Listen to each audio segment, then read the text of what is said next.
माता जी, जिन भोगों को हम भगवान की भक्ति करके मांगते हैं वे भोग हमको कितनी बार मिल चुके हैं। हो सकता कभी इंद्र महेंद्र भी बने हों, क्या पता है, पता नहीं कब से संस्कृति के चक्र में पड़े हैं। कौन सा ऐसा भोग है, पदार्थ है जो प्रचुर से प्रचुर मात्रा में हजारों हजारों बार हमको न मिला हो, अब तक तृप्ति नहीं हुई। क्या इस देव दुर्लभ मानव जन्म से उसी का अर्जन करने से हमारी तृप्ति हो जाएगी क्या? इसलिए करना सब है, पर संकल्प क्या करना है। अब कछु नाथ न चाहिए मोरे, अब कछु नाथ न चाहिए मोरे, दीन दयाल अनुग्रह तोरे, दीन दयाल अनुग्रह तोरे। अर्थ न धर्म न काम रुचि, गति न चहो निर्वाण, जन्म जन्म रति राम पद यह वरदान नाम। अब प्रभु कृपा करहु यही भांति, अब प्रभु कृपा करहु यही भांति, सब तजि भजन करऊं दिन रात, सब तजि भजन करऊं दिन रात। तब लोग सोच रहे होंगे कि हमारे मन में कोई कामना जगे तो हम क्या करें। अच्छा एक बात बताओ, अन्न के लिए खेती करते हो कि भूस के लिए? गेहूं के लिए खेती करते हो कि भूसा के लिए? गेहूं के लिए, भूसा अपने आप मिल जाता है। ऐसे ही भगवत प्रेम की प्राप्ति हो जाएगी तो सारी चीजें बिना मांगे जांचे मिलेंगी। हमें भगवान की भक्ति प्राप्त नहीं है, ये बात हम बिना किसी संकोच के बोल रहे हैं। भक्ति की सूक्ष्म गंध भी हमारे हृदय में नहीं है। खाली माथे पर तिलक लगा रखा है, गले में तुलसी, वो भी गुरु जी की कृपा से मिल गई, वेश भी गुरु जी की कृपा से मिल गया। लेकिन वाणी से ही सही बार बार एक ही बात कहते हैं, हे नाथ, हे मेरे नाथ, आप ही एकमात्र मेरे हो और मैं केवल चाहे जैसा हूँ, अच्छे से अच्छा या बुरा से बुरा, केवल आपका ही हूँ, आप ही केवल मेरे हो।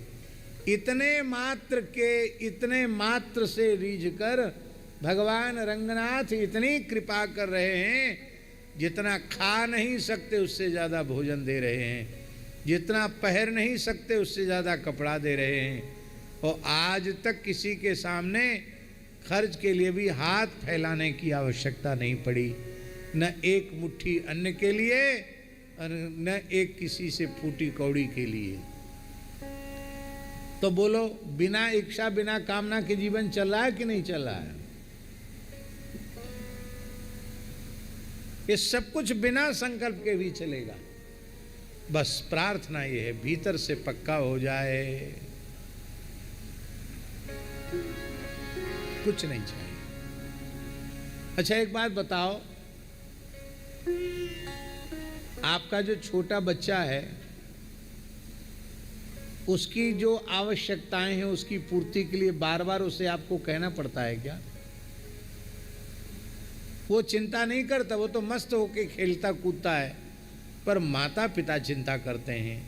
अरे भाई, आप में अपनी संतान के प्रति इतना वात्सल्य है, तो जो हमारे रंगनाथ वात्सल्य गुण के अगाध समुद्र हैं, उन भगवान का हम जीवों के प्रति कितना वात्सल्य, फिर भगवान से हमको कहना पड़ेगा कि हमको ये चाहिए, हमको ये चाहिए, ये चाहिए। भगवान को कुछ कह करके हम उनकी उदारता पर प्रतिबंध लगाते हैं, हम उनकी उदारता को संकोचित करते हैं। जो उदार चक्र चूड़ामणि बिन सेवा जो द्रवे दीन पर राम सरिस को नाही, ऐसो को उदार जगमाही। जो अपने आप को लुटा देने के लिए तैयार खड़े हैं, अपने आप को न्यौछावर करने के लिए तैयार खड़े हैं, उनसे हम कहते हैं हमको धन दे दो, हमको स्त्री दे दो, हमको पुत्र दे दो, हमको अमुक चीज दे दो, तमुक तो लीजिए, लाओ, जाओ, लो।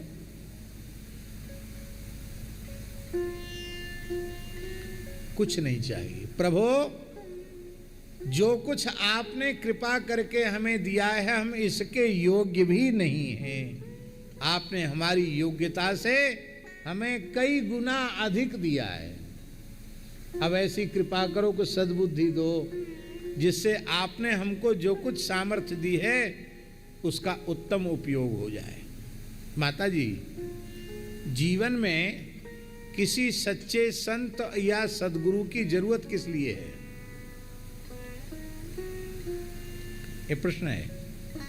हमारे जीवन में कोई सच्चा संत, सच्चा सद्गुरु मिल जाए, ये जीवन का अत्यंत अत्यंत आवश्यक कार्य है।